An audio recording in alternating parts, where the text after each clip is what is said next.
The first thing I would say is that if we want to do close to nature forestry in a boreal setting, we would need to have very large areas being affected within a single year or two, because the historical development of these landscapes was largely driven by fires that were quite huge by our modern views.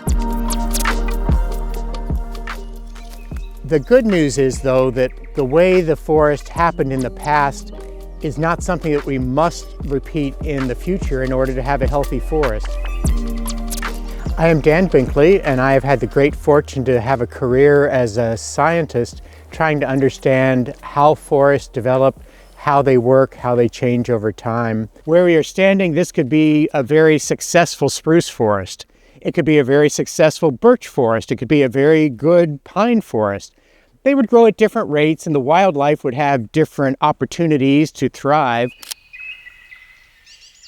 The boreal forest refers to the forest areas of planet Earth where most of the year the cold is the most important factor shaping the trees.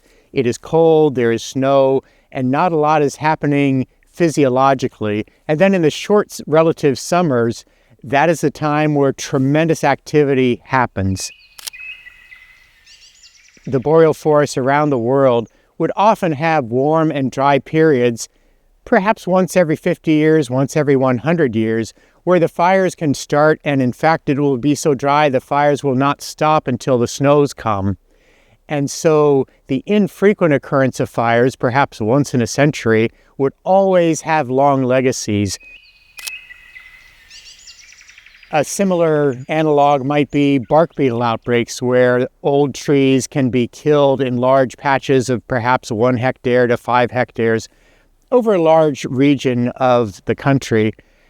But it's a large area affected in small pockets, very much like rotational clear cutting may affect a large area, but it tends to happen in what I might think of as small pockets. So the current forestry operations that we might think of as clear cuts, we might even think that a 10-hectare clear cut is a large footprint on the landscape, but even that tends to be small compared to what the historical fires that were often the most important feature would have done 500 years ago.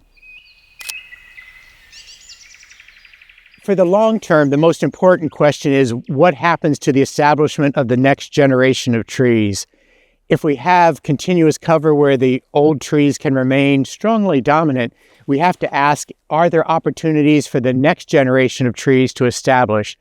And if so, which species will be able to establish and grow well under the influence of neighbors that will be there for quite a long time?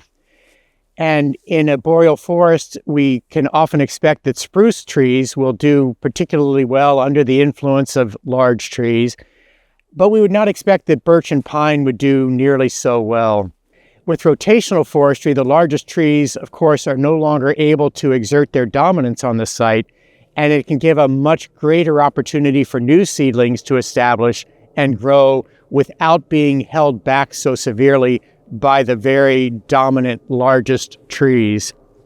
Both of those can lead to very good forests, of course, but the implications for how well they grow, and will we have opportunities for pine trees to grow, or will only spruce trees be able to grow? That's where the influence of those dominant trees becomes so importantly different between continuous cover and rotational systems.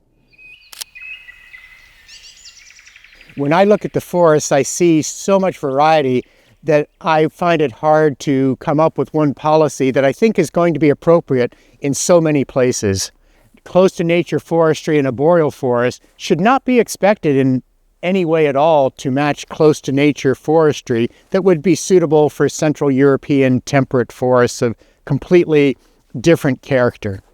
But in fact, when we come out to a forest where one story never applies everywhere all at once, and it never applies at one location for very long because forests are always changing, a strict policy will not work well in many cases.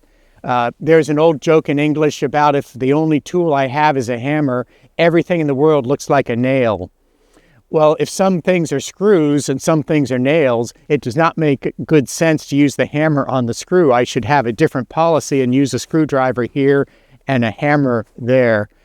And so from my views, policies need to be wise, but they also need to encompass the variety of desires of societies and the varieties of forest conditions that are found in different locations.